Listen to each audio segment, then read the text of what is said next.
قناة خضر إسماعيل تقدم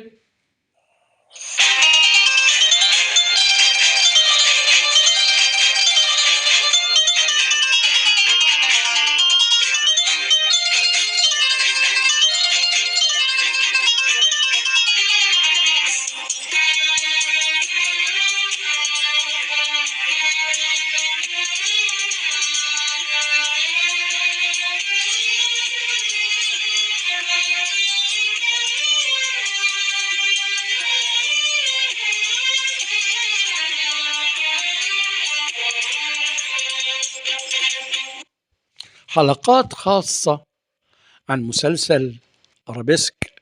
إعداد وتقديم خضر إسماعيل. مونتاج وإخراج محمد أيمن. ونستكمل مع حضرتك يا أستاذ خضر تتر نهاية مسلسل أرابيسك. يلا نسمع سوا.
أستاذ خضر، دلوقتي هنتكلم مع حضرتك عن تتر النهاية، وحابب أعرف رأي حضرتك إيه؟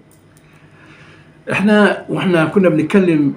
بسم الله الرحمن الرحيم. الحمد لله رب العالمين، والصلاة والسلام على سيدنا محمد سيد المرسلين وعلى آله وصحبه أجمعين. أما بعد، مرحب بك يا أستاذ محمد، ومرحب بالسادة المستمعين والمشاهدين والمتابعين والمحبين. مرحبا حضرتك.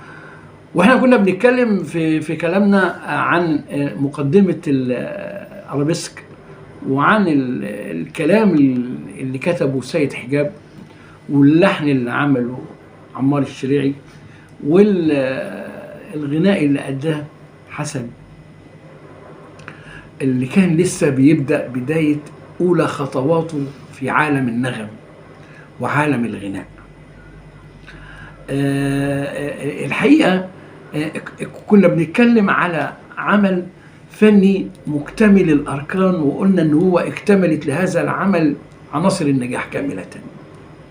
قصة كاتبها أستاذ اللي هو أنور عكاشة، أسامة أنور عكاشة، كاتبها بفكر وفن ووعي وإدراك جيد جدا للقضية اللي بيتكلم فيها واللي بيكتبها، وسيناريو وحوار رائعين جدا. الموسيقى والمزيكا لرائع مبدع كبير جدا جدا عمار الشريعي، والمطرب الصغير اللي كان وقتها لسه يدوب بيبدأ حياته. الحقيقة كنا قدام ملحمة من ملاحم الفن الجميل الرائعة اللي الواحد بيذوب فيها ذوبان. لما كنت بتكلم وبقول ان المقدمة اللي كتبها سيد حجاب بتختصر المسلسل كله في المقدمة دي، مش غلطان انا، لان سيد حجاب هو دي طبيعته، عودنا عليها من تترات مسلسلاته الكتيرة اللي كتبها قبل كده، اللي تتر المسلسل يساوي المسلسل بالظبط، كأن إبداع سيد حجاب يساوي إبداع موازي لأسامة أنور عكاشة، اللي بيساويهم كمان إبداع موازي لعمار الشريعي. قدام فرسان 3 كل فيهم واحد بيتبارى كيف يقدم لنا وجبة فنية رائعة جميلة جدا. الكلام ما يخلص ولا ينتهي عن هذا الجمال وهذا الفن الرائع. لما يجي يتكلم على مزيكة عمار الشريعي في البداية وفي النهاية. في البداية هو بيتكلم وينفلت من بين ايدينا الزمان، وطريقة التعبير عن الانفلات، والانفلات معناه اللي هو الخروج بخفة ودون ان يدري بك احد وبسرعة. ما ده معنى ينفلت، يعني يمر بسرعة ومن غير ما تحس بيه وخفية كمان، ده معنى الانفلات. وتلاقي المزيكا بتكتب الكلام ده وبتقول وينفلت من بين ايدينا الزمان. ويجي التشبيه كمان بتاع اللغة يأكد المعنى، واللحن يأكد اكتر واكتر، ويقول لك كأنه سحبة قوس في اوتار كمان.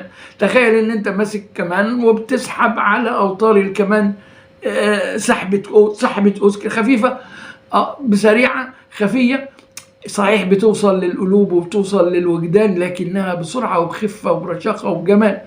نفس الكلام، يعني الكلام مكتوب بهذا الجمال. وتقف قدام المعاني اللي اتكلمنا فيها كتير وقلنا. نيجي بقى على المعنى الثاني، وهو في التتر بتاع النهاية، وكأنه بيقدم المسرحية من فصلين.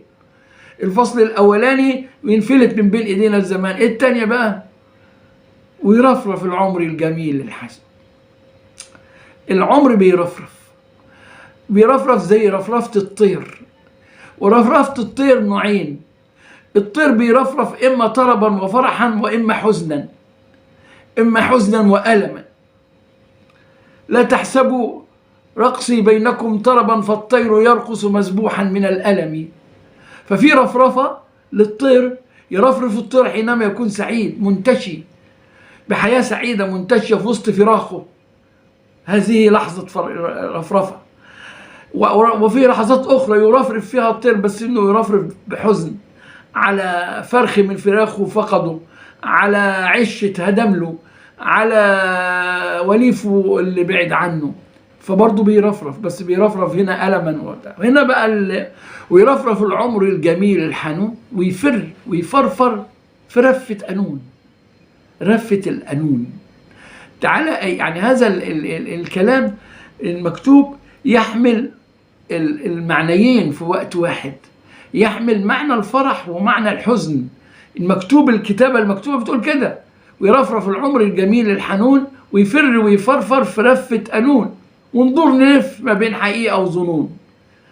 الحياة كلها مشهد حي بيصوره السيد حجاب، وبيلحنه عمار الشريعي، وبيغنيه حسن فؤاد بجمال وبرقة. ويرفرف العمر الجميل الحنون، ويفر ويفرفر في رفة قانون، وندير نلف ما بين حقيقة وظنون، وبين أسى هفهاف ورفة جنون. كده البداية. التناقضات اللي انت شايفها اللي مكتوبة في الكتابة هي نفس تناقضات الحياة، هي نفس ما نعانيه من التمسك بالجمال والخير والمعاني الجيدة في مقاومة الشر ومقاومة الحياة الصعبة اللي احنا بنحياها ومقاومة التسطيح ومحاولة محو الهوية. ده في قصاد ده معركة دائرة ما بين الخير وما بين الشر، وده اللي صورته الكلمات. صورت الكلمات هذا المعنى يعني بتركيز شديد، ويرفرف العمر الجميل الحنون ويفر ويفرفر في رفة قانون، وندور نلف ما بين حقيقة وظنون وبين أسى هفهاف وهفة جنون. ويتكلم بعد كده ويدخل يقول لك دنياك سكك، حافظ على مسلكك، وامسك في نفسك لا العلل تمسكك، تقع في خية تملكك تهلكك، أهلك لا تهلك انت بالناس تكون. انت قدام كلام كل كلمة فيهم عايزة وقفة، كل كلمة فيهم عايزة تدقق فيها وتفهمها وتفهم معانيها. امسك في نفسك، يعني ايه امسك في نفسك؟ يعني يمسك في نفسك دي كلمة، اللفظ التعبير اللي عمله سيد حجاب، امسك في نفسك لا العلل تمسكك. وما معنى العلل؟ والعلل ده هي الأمراض، يعني أقصد بقى أمراض الجسد يعني ولا إيه؟ لا لا لا، امسك في نفسك، امسك في قيمك، امسك في تقاليدك، امسك في تاريخك، امسك في حضارتك، اوعى تفرط في ثوابتك، اعرف نفسك، اعرف انت مين، اوعى نفسك تهرب منك او تفلت منك او تضيع منك في بحر الحياة الصعب اللي احنا عايشينه، او في وسط هذه المباهج المزركشة اللي ملهاش معنى، اللي جايه لك مستوردة عشان تهدم هويتك وتقضي على كيانك عشان تحقق نفسها على حسابك. امسك في نفسك، اوعى تفرط، امسك، دور على اصلك وثبت فيه، شوف اصلك ايه، رايح فين، انت مين. اوعى تنسى نفسك ابدا، اوعى ولا تضيع نفسك في وسط هذه اللي اقول ايه، المهرجانات الكاذبة الزائفة اللي جاية تدخل عليك بموجات وموضات ملهاش علاقة بتاريخك ولا بتقاليدك ولا بعاداتك. امسك في نفسك لا العلل تمسكك. العلل اللي تمسكك ايه هي؟ علل التفسخ، علل الانهيار، علل البعد عن القيم والعادات والتقاليد، علل اللي تكسبك في النهاية فقدان الهوية وضياع الشخصية. هو ده اللي بيقصده سيد حجاب، امسك في نفسك لا العلل تمسكك. دنياك سكك، حافظ على مسلكك. عايز اقول لك الدنيا سكك، سكك مختلفة، طرق مختلفة للحياة، طرق مختلفة موجودة، بس انت ليك ايه؟ مسلك واحد في وسط السكك دي. دنياك سكك، حافظ على مسلكك، ليك طريقك، اوعى تضل طريقك. دنياك سكك، حافظ على مسلكك، وامسك في نفسك لا العلل تمسكك وتقع في خية تملكك تهلكك. الخية هو الفخ اللي بيتنصب من الدنيا اللي حواليك الزائفة اللي جاية تضللك وتبعدك عن هويتك وتبعدك عن عاداتك وعن تقاليدك وعن قيمك، وفي النهاية تمسحك، تبقى مسخ. ما انتش انت، مش انت ولا الوطن وطنك ولا الأرض أرضك، تبقى حاجة تانية خالص. وهو ده اللي عايزه منك عدوك، انك تتمسخ، ما تبقالكش هوية، ما تبقالكش شخصية. امسك في نفسك لا العلل تمسكك، تقع في خية تملكك، تأيدك، تربطك، تخلي حركتك مالكش حركة اللي المفروض تعملها، تملكك وتهلكك. شوف بقى الكلام اللي جاي بعد كده، أهلك لا تهلك انت بالناس تكون. الاتكاء على الموروث الشعبي والامثال الشعبيه، وده عاده سيد حجاب كراجل مصري صميم من ارض هذه، من نبع هذه الارض الطيبه ومن طين هذه الارض الطيبه، اللي درس فلكلور بلده ودرس امثالها وعاداتها وتقاليدها وقيمها، وبرضه بيكتب منها من نفس المعين. ما ده مثل شعبي، اهلك لا تهلك، ده مثل شعبي من أمثالنا الشعبية استخدمه سيد حجاب في الكلمات اللي هو بيكتبها، في الشعر اللي هو بيكتبه، أهلك لا تهلك. وشوف بقى أنت بالناس تكون، يعني أنت من غير الناس ما تكونش. يعني لازم كلنا نتضافر مع بعض، ايدينا في ايدين بعض، عشان نخرج من الهوية اللي حوالينا دي ومن هذه البرامج وهذه الحياة الصاخبة اللي جايه لنا من بعيد علشان تقتلعنا من جذورنا. لا اما جايه زي ما شبه برضو سيد حجاب، ريح تعشعش عشوشنا، شرارة طيش تشقق عروشنا، وتغشنا المرايات، تشوش وشوشنا، وتهيل تراب على الهالة والهيلمان. ده قال سيد حجاب في البداية كده، والنهاردة برضو بيقول في النهاية هو نفس الكلام. تقع في خيا تملكك تهلكك، أهلك لا تهلك، أنت بالناس تكون.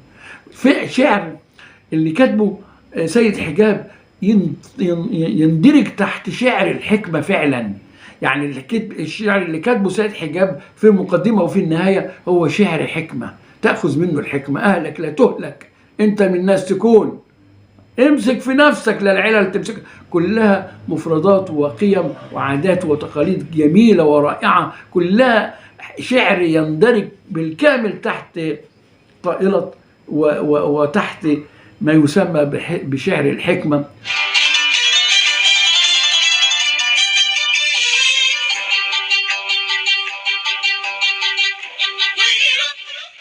موعدنا معكم في الحلقة القادمة.